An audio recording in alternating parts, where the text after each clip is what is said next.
They flew to Vienna as the men nobody believed in. 90 minutes later, the whole of Europe knew their name. In the spring of 1987, a football club from the north of Portugal carried a dream that the rest of Europe quietly dismissed. They were not supposed to win. They were not even supposed to compete. Across the continent, the experts had already written the ending. A comfortable evening for the German champions, and a brave but doomed effort from the outsiders. Yet football, in its most beautiful moments, refuses to obey the script. And on a cool May night in Vienna, FC Porto were about to write a chapter that would echo through the decades. To understand the magnitude of what happened, you must understand where Porto came from. For most of the 20th century, Portuguese football lived in the shadow of two great names from the capital, Benfica and Sporting.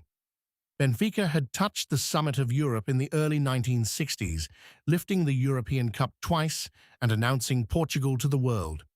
Porto, the proud club of the working city in the north, had spent decades watching others claim the glory. They were respected at home, feared in their own league, but on the European stage, they remained a story without a crown. That began to change in the 1980s. A new generation of footballers, a sharper ambition, and a hunger built from years of frustration started to reshape the club. Porto were no longer content to be the dependable challengers. They wanted to be remembered. Slowly, season by season, they assembled a team capable of believing in something larger than domestic dominance. The dream of Europe, once impossible, began to feel within reach.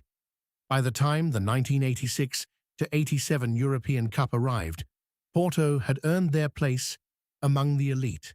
They had fought through the rounds, surviving tense nights, and proving their resilience against opponents who underestimated them. And when the final draw was confirmed, the football world turned its eyes to Vienna, to the historic Praterstadion, where Porto would face one of the most powerful forces in the European game. Their opponents were Bayern Munich, the pride of West German football. This was not merely a strong team, this was a dynasty. Bayern carried the weight of European tradition, having conquered the continent in the 1970s, and their squad was filled with internationals who had played at the very highest level. Names that commanded respect across Europe. Players who had worn their national colours on the world's biggest stages. To most observers, Bayern were not just favourites, they were a certainty. The German press spoke of Porto with politeness but little fear. Within the Bayern camp, confidence ran high. Some inside the club were already imagining the celebration. The final, many believed, was a formality, a coronation waiting to happen. But Porto did not flinch. Their coach, Artur Jorge, a thoughtful, disciplined man with a poet's calm and a tactician's mind, refused to let his players be intimidated. He understood the danger of fear. He knew that the moment his men accepted the role of victims, the match was lost before it began. And so he built something stronger than belief. He built conviction. There was a wound the team carried into the final.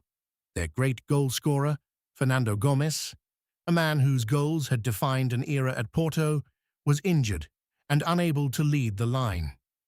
For many teams, losing such a figure would have shattered morale. For Porto, it became fuel. They would honour him, not with words, but with action.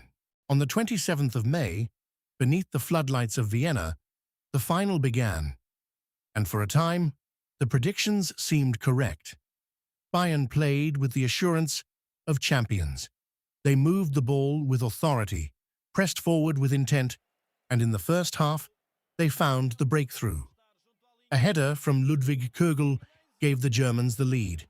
The script was unfolding, exactly as Europe had foreseen. One goal down, the mighty Bayern ahead, the clock ticking against the underdogs. In that moment, a lesser team would have surrendered to destiny. The weight of the occasion, the reputation of the opponent, the doubt of an entire continent, it would have been enough to break ordinary men.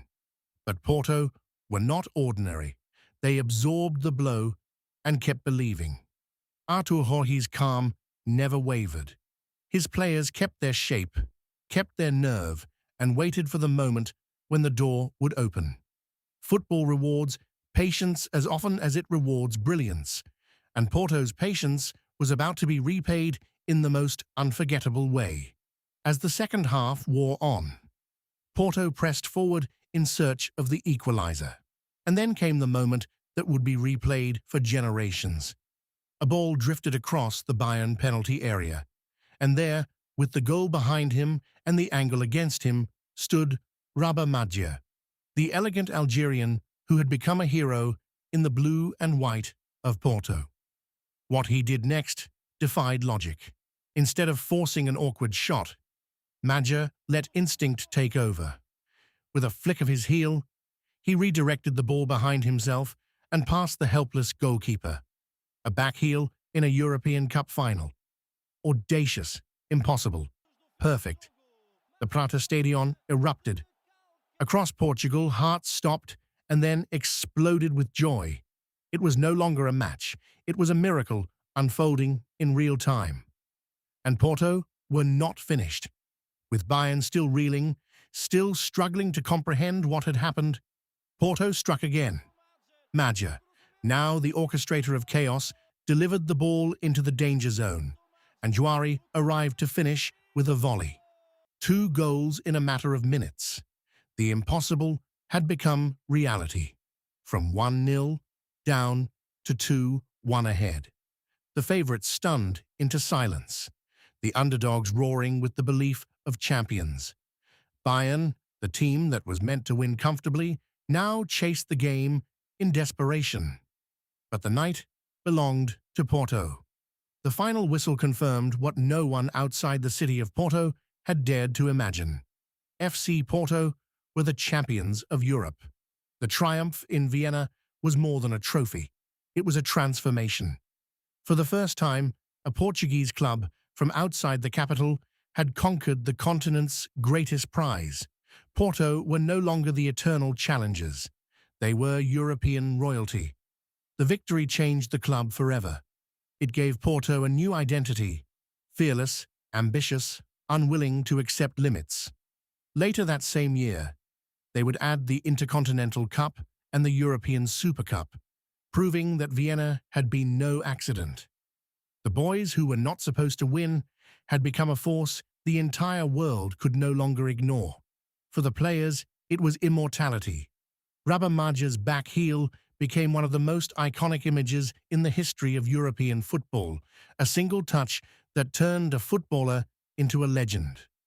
Artur Jorge, the quiet strategist, had outwitted a dynasty, and the city of Porto, so long defined by its industry and its endurance, now had a night of pure glory to call its own.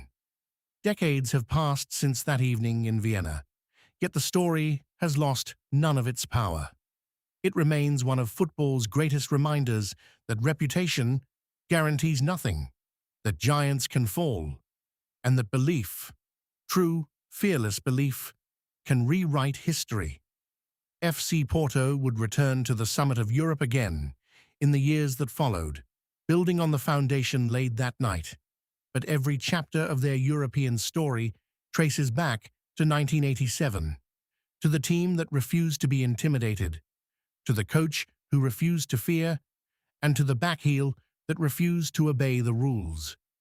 Porto did not just win a trophy that night, they won the right to be remembered forever. And in the long and beautiful history of the game, few stories shine as brightly as the night the underdogs from northern Portugal conquered Europe. This was Chronicles of Legacy Football. The legend of FC Porto endures. If this story stayed with you, there are many more legends waiting to be told.